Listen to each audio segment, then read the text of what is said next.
A partir de agora, entrevistando o senador Rogério Carvalho. Jornal da Fã.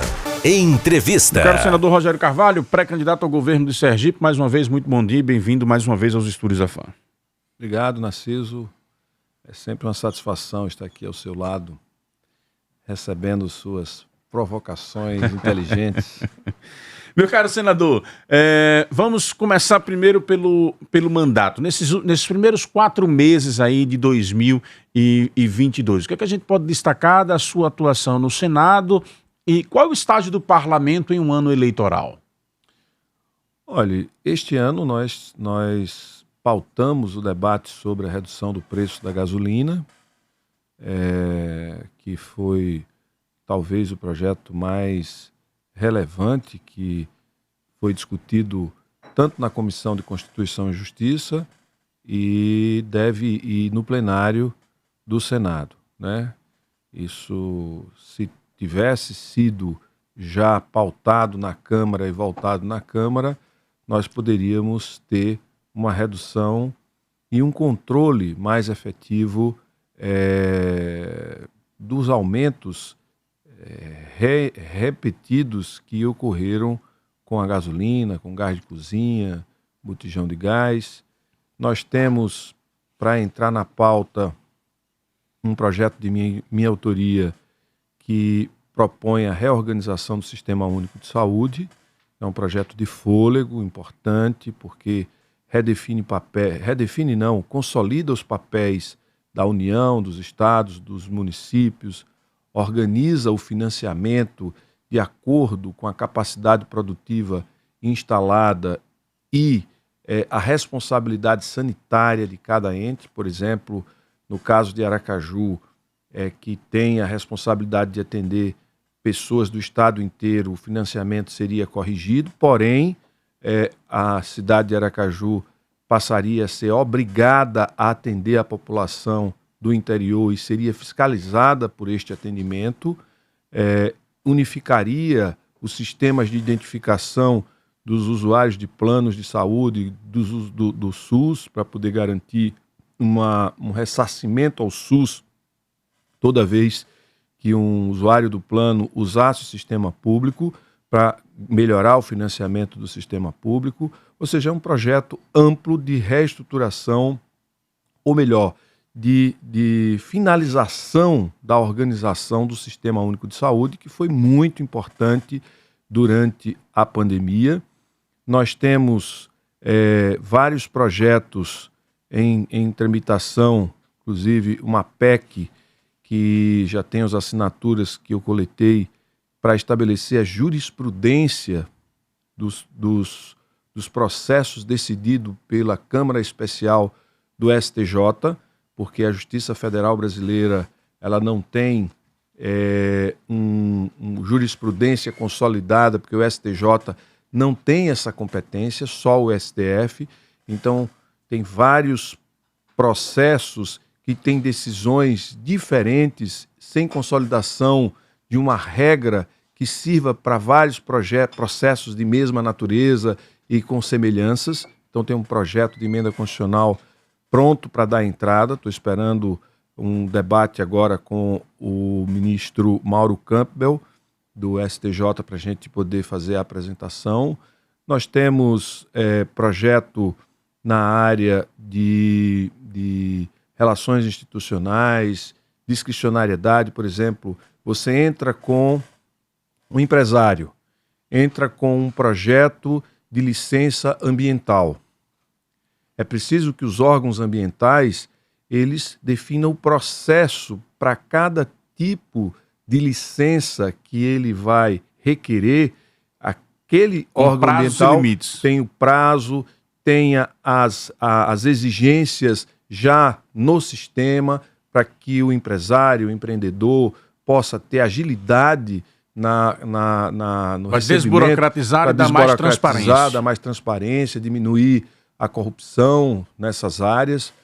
Nós temos aí, hoje, no quantitativo de projetos apresentados entre os senadores, eu tenho o maior número de projetos apresentados até este momento no Senado Federal. São vários projetos, temos o projeto de isenção, de anistia do FIES, nós temos projetos que vai desde a área de construção civil até, né, projetos relacionados à juventude, à educação, levar a internet para as escolas. Tem vários projetos que estão tramitando de nossa autoria. Você chegou no Senado como um neófito no principal parlamento do Brasil, foi a liderança de bancada, foi a mesa diretora, foi a líder da oposição, foi uma atuação que ocupou o cenário nacional na CPI. No que é que toda essa experiência trouxe para a carreira política de Rogério? Bom, primeiro, o amadurecimento, né? Você amadurece muito quando você se dispõe a interagir com os diferentes, aqueles que não são iguais a você. Você tira proveito de relações com pessoas que pensam diferente de você. Isso se soma, você passa a ter uma visão mais ampla dos problemas e, portanto, uma visão mais completa. Você passa a ter mais capacidade para enfrentar situações difíceis com mais competência. E também me colocou no cenário nacional com relações nos diversos setores, no setor produtivo, por exemplo. Eu fui autor e consegui aprovar um projeto de lei que muda regras do Banco Central de gerenciamento do dinheiro que circula no Brasil. Então, isso me dá acesso a órgãos como o Banco Central, isso me dá acesso a instituições financeiras pelo reconhecimento do trabalho que nós fizemos. Por exemplo, eu estava vendo aqui uma entrevista sobre o Banese. Se um dia, se no nosso governo nós quisermos transformar o Banese num banco de investimentos, num banco de desenvolvimento, de fomento, a gente tem acesso a diversos setores do sistema financeiro para poder buscar esse caminho para o banco, para que ele deixe de ser apenas um banco comercial igual a outros tantos e se transforme num banco que vai promover o desenvolvimento do estado de Sergipe em parceria com o setor produtivo, em parceria com os pequenos produtores, o micro e pequeno empresariado que tem dificuldade de ter acesso ao crédito. Então, eu diria que esses 3 anos e meio me deram uma capacidade de circulação no Brasil e de compreensão. No caso específico da área de petróleo e gás, eu passei a ter, em função do projeto de lei que eu apresentei e dos estudos que eu tive que fazer sobre como é conformado o preço da gasolina, do gás de cozinha, do botijão de gás, isso agora me leva, semana que vem, a uma feira de petróleo e gás nos Estados Unidos para trabalhar a vinda da ExxonMobil que vem para o estado de Sergipe explorar aqui 2 poços, e a ideia deles é levar a sua base operacional para Alagoas ou para o Rio de Janeiro. Eu vou até lá para poder tentar convencê-los de que Sergipe pode oferecer e ser essa base para a gente gerar emprego, renda. Isso tudo tem a ver com a minha presença no Senado Federal e as relações que a gente construiu ao longo desse período. Eu tenho uma avaliação que você já saiu da eleição de 2018, acho que 3 dias depois de comemorar e esfriar, digamos assim, a euforia, saiu dali já planejando seu posicionamento em 2022. Em que momento Rogério bateu o martelo efetivamente? Fora desta minha impressão, mas em que momento Rogério bateu o martelo e disse: sou pré-candidato ao governo de Sergipe? Olha, isso não tem um momento específico. Você vai vendo a necessidade. Eu acompanho a vida do Estado desde 2001, quando eu retornei para Sergipe. As pessoas às vezes acham que eu sou de fora, eu não sou de fora. Eu nasci aqui, me criei em Lagarto, fiz faculdade de medicina aqui na Universidade Federal de Sergipe. Fiquei 10 anos aproximadamente fora, fazendo minha formação de residência, mestrado, doutorado, especialização. Então, quando eu voltei para assumir a secretaria, eu sentia que o estado de Aracaju começou um boom, né? A gente reduziu a miséria, reduziu a fome, aumentou o emprego. O primeiro governo de Marcelo Deda no estado, a gente conseguiu transformar Sergipe no estado mais gerador de empregos do Brasil, proporcionalmente, e, de certa maneira, tudo isso interrompeu. Então, o que despertou em mim o desejo de disputar a eleição de governo foi ver a Bahia se desenvolvendo, crescendo em todas as regiões, Alagoas crescendo em todas as regiões, você vê Alagoas duplicando rodovias, você vê a Bahia melhorando a sua malha viária, que era pior do que uma das piores malhas viárias do Brasil. Hoje você anda na Bahia com uma malha viária de qualidade. Então, o que vai me motivando são as dificuldades que a gente enfrenta. Por exemplo, você vê a nossa, quando no fechamento da Fafem, eu tomei a iniciativa de procurar o Bento Albuquerque, a gente viu definhando o setor da petroquímica e de gás, de petróleo, a gente viu o fechamento dos poços em terra, fechamento da exploração e produção de petróleo em asas rasas aqui do estado de Sergipe, a Petrobras indo embora.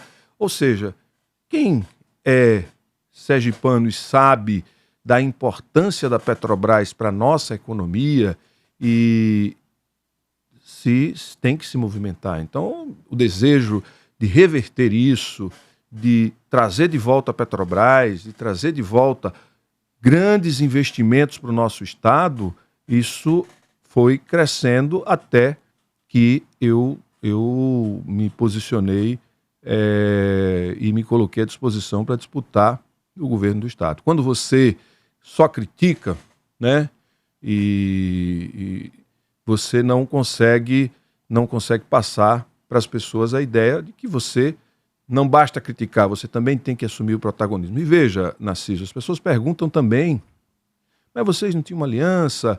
Como é que é isso? Veja, sair do conforto do Senado da República para poder ir disputar um governo do Estado é algo que as pessoas questionam muito. Mas a necessidade de você melhorar, por exemplo, a nossa agricultura familiar, que praticamente está desassistida, não tem investimento em agroindústria, nós não temos investimento na grande indústria de petróleo, gás, mineração. Nós estamos com as nossas minas de calcário praticamente intocadas. Nós temos aqui 300 mil barris de petróleo dia que poderiam já estar sendo retirados de águas do pós-sal, ou seja, das águas aqui do nosso litoral e produzindo, gerando riqueza. A Petrobras que foi embora, um governo que, de uma maneira geral, não produz respostas. Nós estamos com mais da metade da população vivendo de auxílio emergencial, o que é muito ruim, ou seja, tem menos gente empregada do que gente se beneficiando de programas sociais. Tem tantas motivações que me fizeram e que me fazem ter essa disposição de sair do conforto do Senado e vir para uma disputa dura, difícil, enfrentando um candidato que tem relação com a máquina pública, que tem relação e apoiado por um governo que são muitos elementos que faz você tomar uma decisão desse tipo, e a decisão está tomada e eu vou até o fim. Com relação a toda essa celeuma de Lula, apoia ou não apoia Rogério, ou não é o candidato de Lula, vai voltar atrás, PSD coloca na mesa de negociação posição nos estados, fato superado? Tudo isso é fantasia e fantasia e um sonho de verão de quem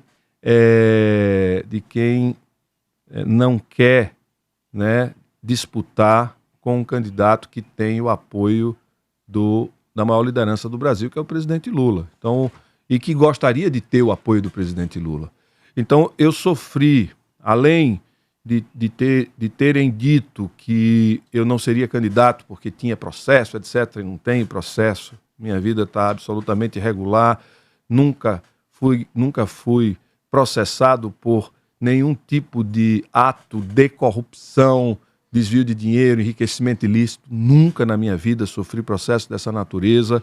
Não tenho processo que me impeça de ser candidato. Primeiro disseram que eu ia ser cassado, etc. Depois disseram que o presidente Lula não me apoiaria, que apoiaria uma coligação. Depois disseram que vai ter 2 palanques no estado de Sergipe. Nada disso é fato. O fato é que nós temos uma candidatura consolidada, definida, com a participação do presidente Lula, que envolve o PCdoB, hoje o PV, o PT, o PSB, o Solidariedade, e estamos caminhando para consolidar a posição de apoio do MDB e estamos discutindo com o PSOL. Portanto, nós temos uma coligação que, ao contrário do que eles imaginavam, seria uma candidatura isolada, vai ser uma candidatura com uma grande frente partidária, sólida, forte, que vai dar sustentação a essa candidatura. A nossa candidatura. Dentro dessa frente partidária, você fala do MDB. Efetivamente, para onde vai o partido? O MDB deve acompanhar a nossa coligação no estado de Sergipe. Nós temos tido conversas com o responsável pelo partido aqui nas negociações, que é o deputado federal Isnaldo Bulhões, e devemos ter uma solução nos próximos dias. Espero que o mais rápido possível, para a gente poder anunciar a nossa chapa. Com Jackson Barreto? Jackson Barreto continuou no MDB. E ele virá junto para essa pré-campanha de Rogério? Bom, aí ele tem total liberdade de fazer a escolha dele, e quem tem que responder isso é o próprio Jackson Barreto. Há conversas para Jackson ser formar chapa com Rogério, ser o candidato ao Senado? É possível, não é possível? Já é martelo batido de que não é possível? Qual é a posição de Rogério sobre isso? Olha, nós temos uma construção em que tem espaço para o ex-governador Jackson Barreto. O MDB precisa montar uma chapa de deputado federal, ele seria um nome muito forte, né, para puxar e eleger um deputado federal, já que o MDB foi esvaziado pela sua direção anterior, porque eles foram para o PSD. Então, há espaço, sim, para que ele possa participar do processo, e ele é bem-vindo. Mas como deputado federal? Bom, a princípio, a gente precisa ter o MDB definido para que a gente possa fazer essas discussões. Muito se comenta nos bastidores de que vocês estão discutindo a possibilidade de fazer uma mudança na pré-candidatura de Valadares Filho, saindo de pré-candidato a deputado federal para compor com Rogério como pré-candidato ao Senado. Procede ou só também está no campo das especulações?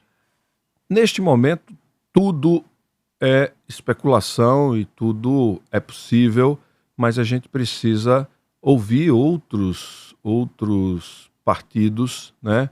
E essa é uma definição que vai envolver os vários partidos que formam a nossa base de apoio, né? Nós vamos ter que ouvir, na hora que fechar o MDB, nós precisamos ouvir o MDB, precisamos ouvir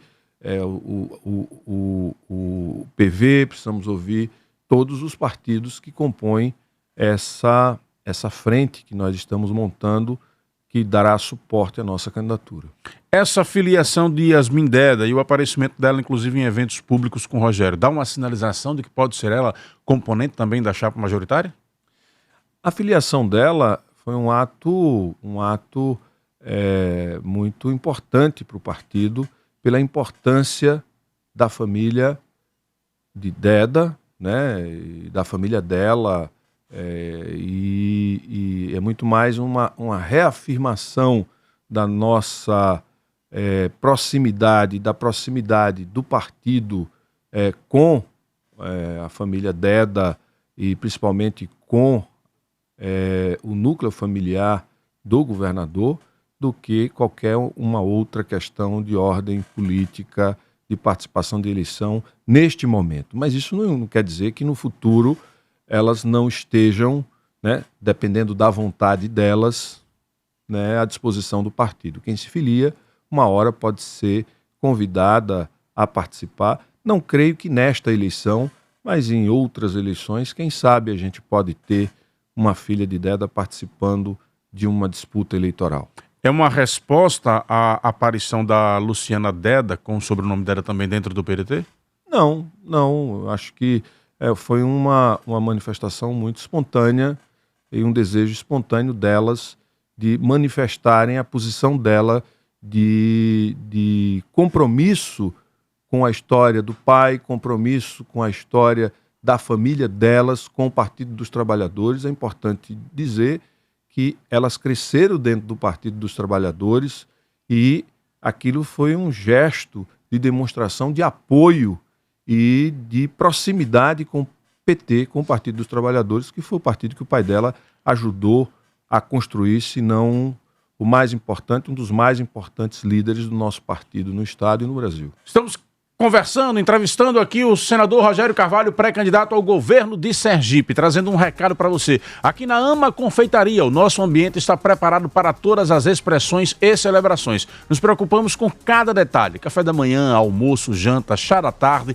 reunião com amigos ou empresarial, happy hour, uma passada rápida para comprar um bolo. Pode vir, os produtos são produzidos com o que há de melhor. Ama Confeitaria. Funcionamos de domingo a sábado. Está localizado atrás da Igreja do Sol Nascente. Saboreie essa nova experiência. WhatsApp Delivery 99674-1200. 99674-1200. Olha, anota esse telefone e eu recomendo, viu? Produtos deliciosos. Magna Santana tem pergunta para o pré-candidato Rogério Carvalho. 727, Magna. 727, obrigada, Narciso. Sobrou, Narciso? Pergunta. Você estava aqui anotando aí. Marca um X que ele já fez. Marca o outro, faz o X. É incrível, diz que tem telepatia. Ai, bom, Deus do céu. Ai. Mas vamos lá, bom dia, senador. Bom dia, Magna. Rogério. Bom, essa escolha da vice Narciso aí já questionou, aliás, perguntou, porque a gente observa muito essa história do legado, né, do Deda que vira herança e quem quer herdar isso, né? A gente observa muito. E quando o nome da Yasmin, quer não, é filha, mais do que legítimo, né? Herdar alguma coisa. Mas, enfim, eu pergunto, senador, em relação a nomes aí para o vice, ou a vice, né? Que muitos estão procurando. Que critérios o senhor pensa que seria realmente a vice ou o vice dos sonhos para lhe acompanhar nessa jornada? E não é uma busca fácil, porque a gente está percebendo isso com os outros candidatos, pré-candidatos também da mesma forma. Que você pudesse falar sobre isso. E a Lurian, filha do Lula, ela será candidata a quê? Já se discutiu isso nessa eleição. O que é que o senhor pode nos adiantar nisso? Vou começar, Magna. Primeiro, bom dia, Magna. É uma satisfação falar com você. A Lurian é candidata a dedicar muito esforço e apoio às candidaturas do PT aqui no estado de Sergipe. Portanto, ela não deve concorrer a nenhum cargo eletivo nesta eleição. Também não quer dizer que com o tempo, ela vivendo no estado de Sergipe, ela não venha a concorrer. Mas nesta eleição, ela não demonstrou e não deve participar da eleição disputando nenhum cargo eletivo. Ela vai ajudar a gente e ajudar o partido nas candidaturas de deputados estaduais, de federal, na chapa majoritária. Ela vai entrar no jogo para ajudar a eleger os nossos candidatos. O vice ou a vice dos nossos sonhos é um nome que tem que preencher determinados requisitos. Dentre eles, o requisito de poder representar algum segmento da sociedade, que amplie a nossa aliança, que dê vigor, né, a um projeto de transformação econômica, social do nosso Estado, que possa contribuir com isso e que tenha algum predicado que nos conduza nessa direção. Porque o grande desafio para nós todos sergipanos, é retomarmos o crescimento econômico com distribuição de riqueza. Não basta você ampliar o PIB e ter uma concentração de riqueza como nós estamos tendo. Não basta a gente falar que o PIB cresceu, que a produção de milho cresceu, que tal coisa cresceu, e a gente ter mais da metade da população vivendo de auxílio. Tem alguma coisa muito errada. Está havendo uma concentração de riqueza muito grande. E isso é ruim para o setor, é ruim para o comércio, isso é ruim para o produtor que produz aqui, o setor industrial. Isso é ruim para a economia como um todo. Portanto, a gente precisa de nomes que topem o desafio de se dedicar a essa transformação econômica e produtiva. O nosso Estado tem um atraso tecnológico em capacidade produtiva em alguns setores, ou em vários setores, para ser mais preciso, que precisa ser atualizado. Essa pergunta eu fiz ontem ao pré-candidato Alessandro Vieira, e pela sua resposta, então, seria nesse caminho. Para você, essa é a prioridade no caso de um governo liderado pelo senador Rogério Carvalho? Essa é uma das prioridades, que é a gente... Qual seria a maior urgência, digamos assim? A maior urgência é acabar com a fome das pessoas, é devolver a dignidade do povo brasileiro, né? Que tem perdido, e do povo sergipano. Ou seja, a maior prioridade é a gente conseguir gerar renda suficiente para que as pessoas possam voltar a ter segurança alimentar, poder comer, fazer as 3 refeições ao dia, poder levantar e saber que tem um lugar para ir trabalhar, que vai ganhar o seu dinheiro, ter sua autonomia. Mas para a gente produzir isso, né, a gente precisa de uma mudança significativa no modo como você e o Estado orienta e planeja e ajuda a economia. Não é o Estado ser empresário, não é o Estado se transformar numa grande empresa, mas ajudar o produtor rural, ajudar o pequeno industrial, o comerciante, ou seja, o turismo, né? Essa é uma prioridade. Como é uma prioridade a gente resolver algumas questões que têm deixado a população muito insegura.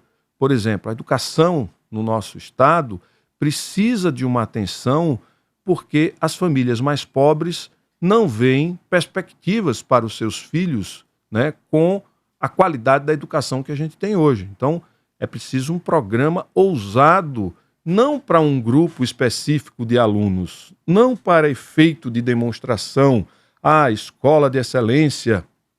Não tem que ter uma escola de excelência.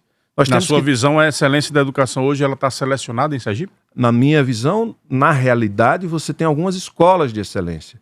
Toda escola tem que ser de excelência. Então você precisa balizar isso. Qual é o padrão de escola que nós vamos ter? Qual é o padrão pedagógico, o modelo pedagógico que essas escolas vão adotar, né? Qual é a relação que o Estado vai estabelecer com o seu corpo docente, concursado? Qual é a carreira desses professores?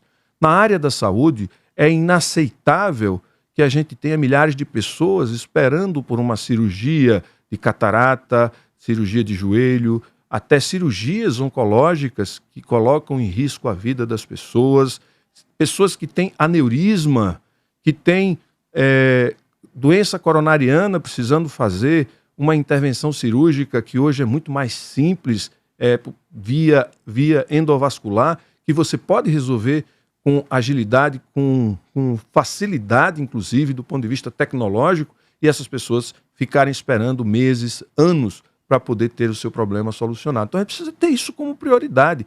É emergencial. E a segurança pública.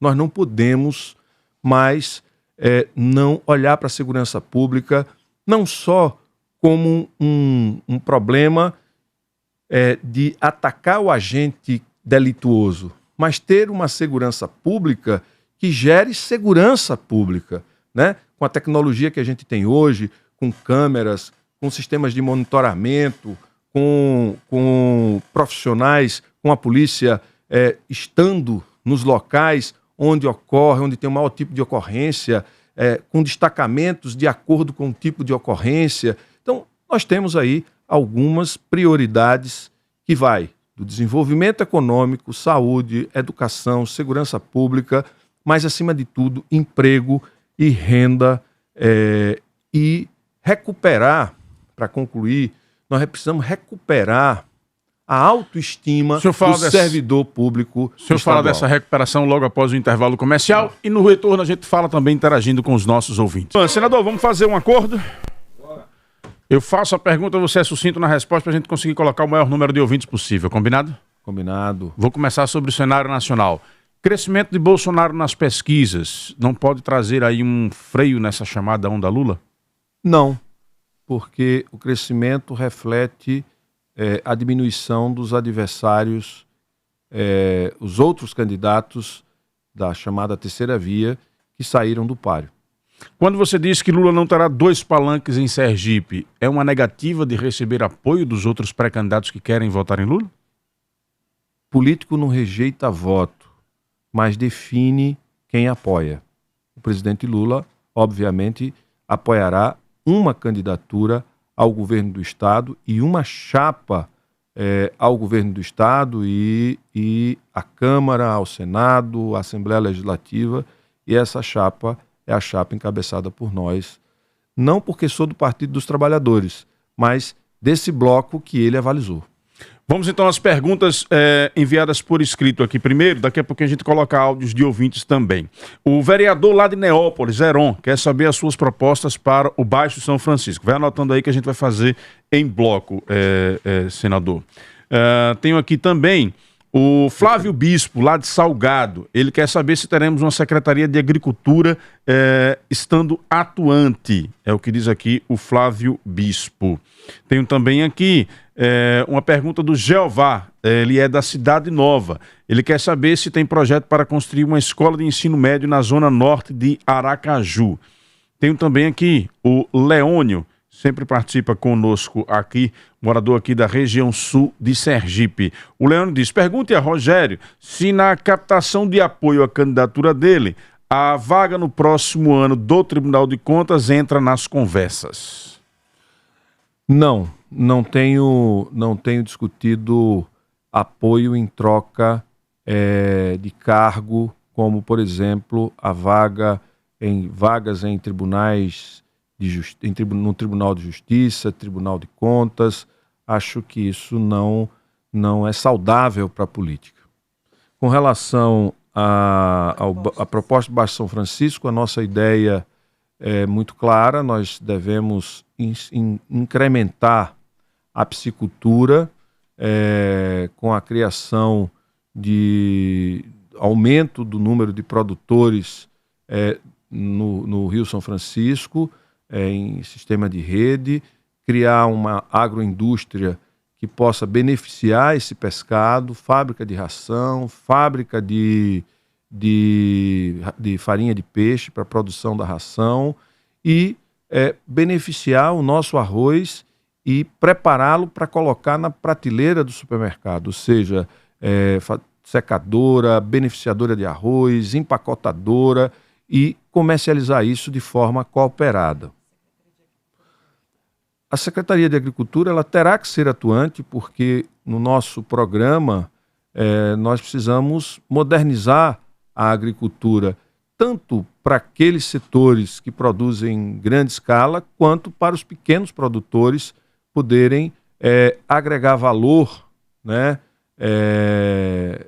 a esses produtos que saem dos grandes produtores, ou seja, transformar em ração, poder criar, produzir proteína animal em sistema de confinamento. Então, temos um trabalho enorme nesta área e a Secretaria de Agricultura precisa ser muito forte. Nós temos um programa de fazer o censo escolar no estado de Sergipe, com a participação de órgãos como o Ministério Público e o Sindicato dos Professores. Nós queremos construir um censo, identificar toda a demanda reprimida daquilo que é responsabilidade do Estado em termos de educação e reposicionar as nossas escolas e requalificar 100% das escolas no sentido de oferecer uma educação de melhor qualidade. O Antônio da Luzia quer saber quais são os principais candidatos do PT a deputado estadual. A Nayara, lá de Salgado, quer saber as suas propostas para a saúde. E o Gabriel Magalhães quer a sua opinião sobre o atraso nas obras do Hospital do Câncer. Olha, nós temos o deputado João Marcelo, nós temos Robson Viana, nós temos na nossa federação Paulo Júnior, nós temos Ibrahim, nós temos Abi Custódio, nós temos Chico do Correio, nós temos vários candidatos a deputados estaduais e nós temos Ledinha de Itabaianinha, nós temos vários candidatos e candidatas a deputado estadual que são muito fortes e nós devemos eleger em torno de 4, 5, quem sabe com a legenda até 6 deputados estaduais. Essa é a nossa expectativa pela qualidade e pelo equilíbrio e pela densidade eleitoral dos pré-candidatos que a gente tem na nossa chapa. Com relação a Nayara, querendo saber da saúde. Da saúde, nós temos, primeiro, que a gente precisa retomar o projeto dos hospitais regionais e incrementá-los, ou seja, hospitais regionais que não têm UTI, precisamos implantar UTI. É preciso construir um novo hospital regional em Socorro. Socorro é uma cidade com mais de 200 mil habitantes. O Hospital Regional de Socorro hoje não é suficiente para atender toda a demanda. A gente precisa de um hospital novo na cidade de Socorro.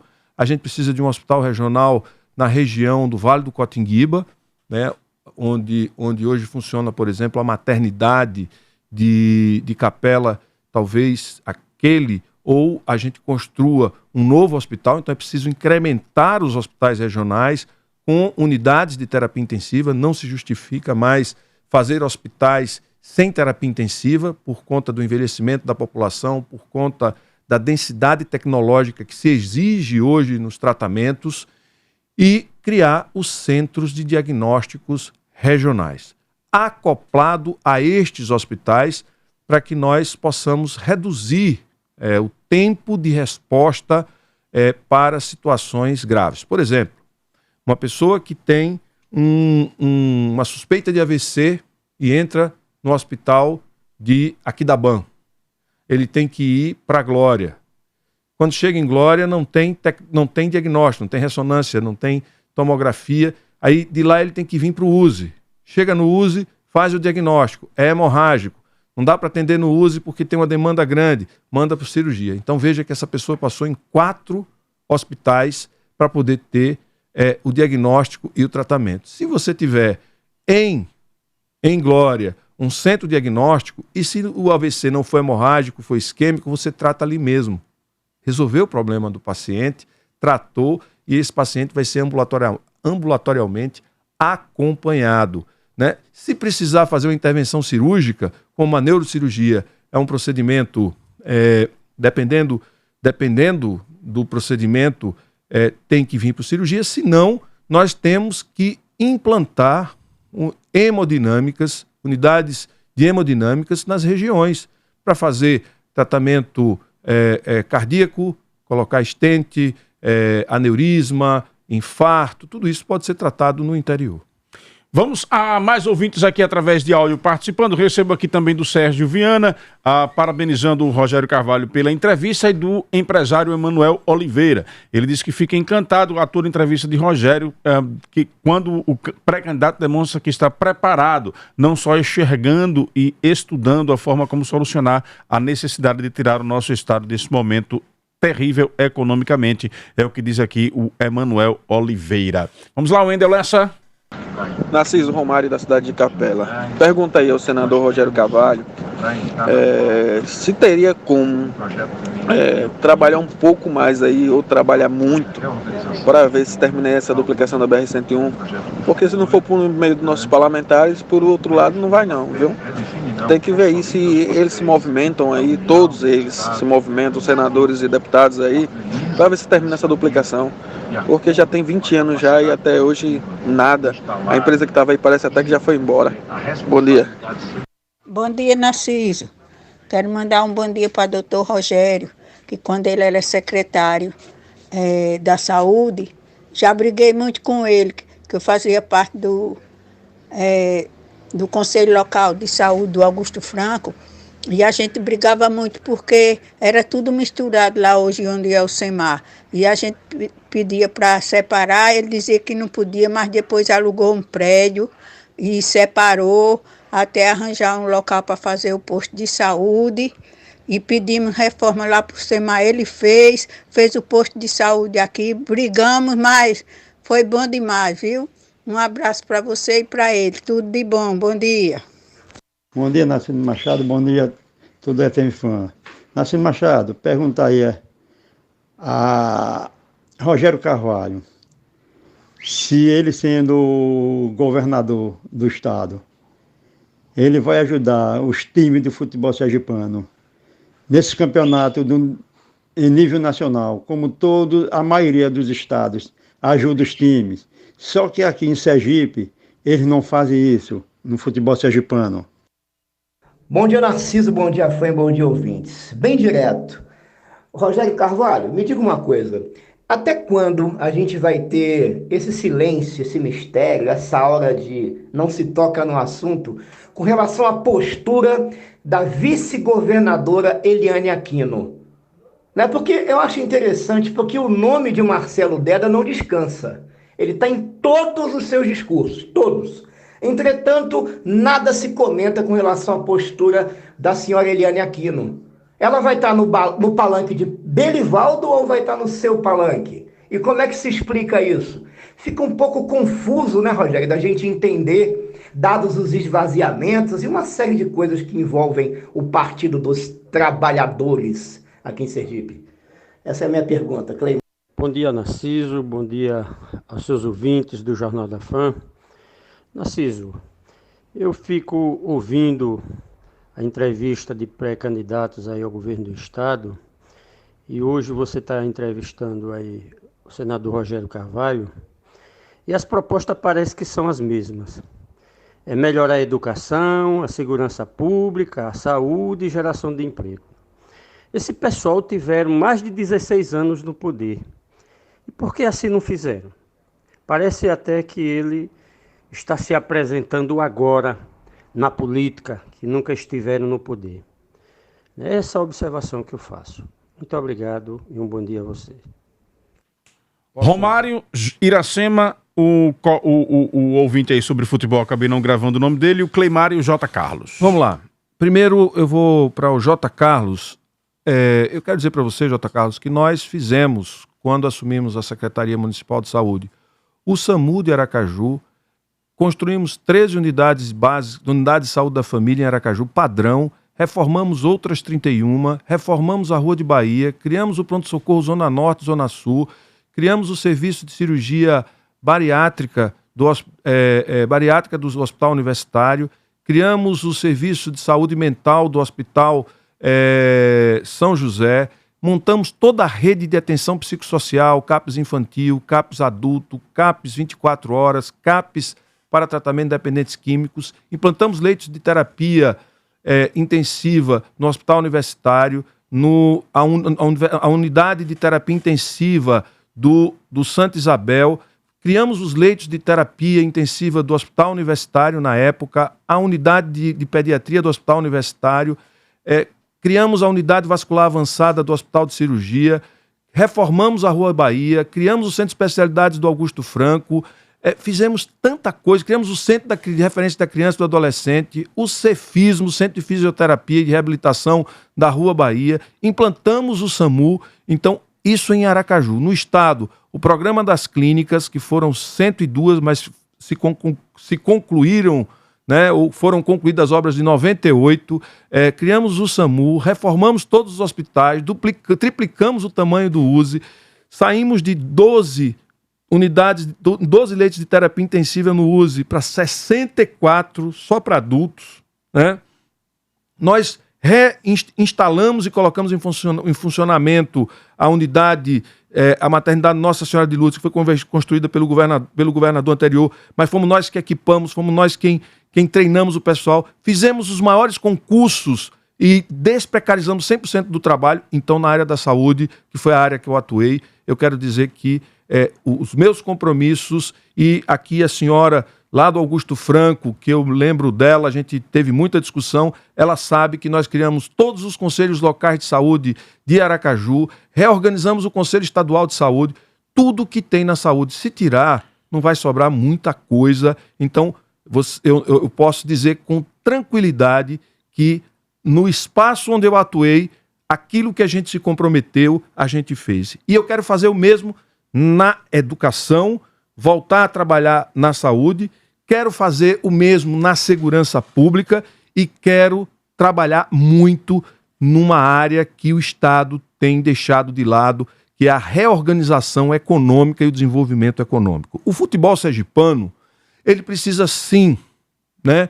Nós temos torcedores do Confiança, torcedores do Itabaiana, torcedores do Olímpicos, torcedores do Sergipe. Nós precisamos incentivar o futebol, mas para isso a gente precisa melhorar a nossa atividade econômica, para que a gente tenha patrocinadores, e o Estado pode sim ajudar a esses clubes, principalmente aqueles que conquistarem a possibilidade de disputar campeonatos nacionais, para levar o nome de Sergipe para o Brasil inteiro. Isso é muito importante. Uma outra questão sobre a BR-101, quero dizer que em 2019, os 50 milhões que garantiu a finalização do trecho norte da BR-101, aquela parte que foi decorrente da vinda do Davi Alcolumbre, presidente do Senado a Sergipe, com aquele acidente ecológico que aconteceu.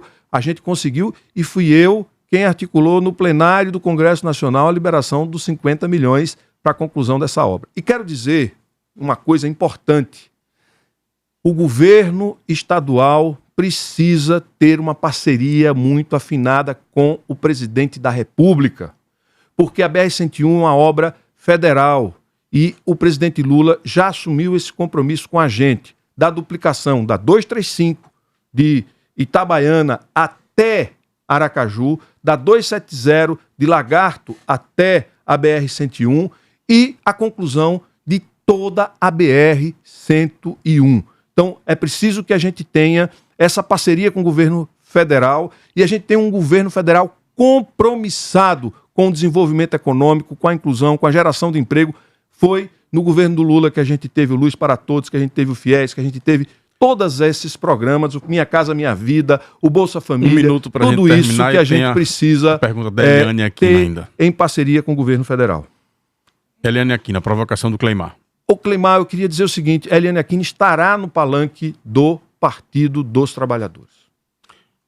Ponto. Dito por ela. Para a gente finalizar, observei nas suas redes sociais ontem uma crítica à questão da atuação do Tribunal de Contas do Estado de Sergipe. Nos bastidores, no meio político, 2014 e 2018 a gente já ouvia falar um pouco dessa atuação política de alguns membros do Tribunal de Contas. Falas que nunca se foram levadas à frente, nunca houve uma consequência, assim, digamos assim, dessas colocações. Em 14 e 18, o PT fazia parte do agrupamento. Por que agora esta pontuação da atuação do Tribunal de Contas no momento desse rompimento? É impressionante como as pessoas vão se revelando quando ganham força e poder. Se você quer conhecer alguém, dê poder para essa pessoa, porque os defeitos e as qualidades vão se expandir.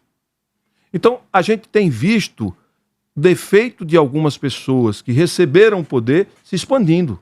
Então, o poder, quando você recebe, é quase uma dádiva divina, é para prestar o serviço, é para fazer o bem, não é para perseguir, não é para se vingar, não é para maltratar. Quando você recebe o poder e é concedido a você a condição de governar ou de estar num espaço de destaque de poder, é para você fazer o bem, como disse o Papa Francisco. É um lugar de exercício pleno da compaixão. E o que a gente tem visto é que essas pessoas, e às vezes as pessoas, por que mudou? O que mudou é que as pessoas, quando assumem o poder, se revelam. E revelam o seu lado mais macabro. da perseguição, da perversidade, e a gente tem visto que Sergipe tem, as instituições sergipanas têm sido utilizadas para perseguir. Então, a gente ouve prefeitos, não, porque eu fui chamado... Mas isso é algo novo de agora? Mas nesse caso, sim. Porque eu nunca, no governo de Jackson, por exemplo, eu não vi nenhum prefeito dizer, eu tenho que dizer isso no governo de Jackson, eu não vi ninguém dizer que a Deltap ia passar lá. Ser avisado de que a Deltap ia passar lá. Quando alguém avisa, está ameaçando. Isso estaria acontecendo agora? Está acontecendo agora. E é preciso que os órgãos de controle tome providências. Afinal de Rogério contas, nós denunciando um uso político. Eu estou denunciando o uso político da força do Estado contra gestores públicos que têm que ter liberdade para exercer a sua posição política como qualquer cidadão. Não é aceitável que uma pessoa, eu não estou falando de um conselho, nem de um tribunal, eu estou falando de uma pessoa que faz parte de um conselho, eu não vou citar o nome porque espero que isso seja resolvido, que isso pare, porque senão nós vamos revelar o nome e nós vamos fazer um enfrentamento público, porque precisa, certo? Ameace prefeitos, intimide prefeitos, diz que vai fazer devassa nas contas, manda fiscalização e depois chama para conversar. Isso está errado. Isso não deve acontecer. Isso é algo grave. Não revelar o nome ou não fazer uma denúncia oficial no Ministério Público não pode ser caracterizado como uma prevaricação? Não, é preciso que os prefeitos também tenham a coragem de dizer que está sofrendo isso. Eu não posso fazer uma denúncia se, na sequência, o prefeito não assume... Não comprovar. Não afirma. Então eu vou fazer uma denúncia vazia? Eu espero que tenha prefeitos com coragem de me dizer e de assinar um documento para que a gente possa protocolar. Se tiver, faria denúncia. Farei. Faria não, farei. Obrigado por essa entrevista. Até a próxima. Obrigado a você, Narciso. E que Sergipe pode mais e todos nós podemos mais. Toda a repercussão do programa de hoje você acompanha no fanf1.com.br. Quer rever ou compartilhar essa entrevista? Vai lá no portal FanF1 no YouTube. Obrigado por sua companhia.